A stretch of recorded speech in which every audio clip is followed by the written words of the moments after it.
അധ്യായം 10 വിഭൂതി യോഗ വാക്യം 42. ഈ പ്രപഞ്ചത്തെ മുഴുവനും എൻ്റെ ഒരംശം കൊണ്ട് ഞാനാണ് താങ്ങുന്നത്. ബൈബിളിലേക്ക് പോകുമ്പോൾ കൈയാണ്, ഖുറാനിലേക്ക് പോകുമ്പോൾ കൈയാണ്.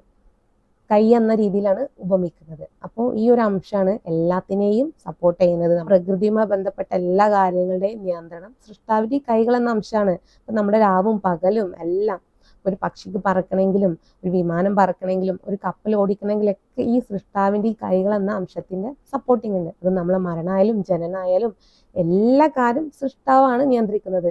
എന്നാൽ ഈ ഒരു സൃഷ്ടാവിനെ എല്ലാം നമ്മളെ ലൈഫ് മൊത്തം നമ്മൾ സമർപ്പിക്കണം. നമ്മുടെ ജീവിതവും കർമ്മവും നന്മയും തിന്മയും എല്ലാം നമ്മൾ സൃഷ്ടാവിന് സമർപ്പിക്കുന്ന ഒരു രീതിയാണ്.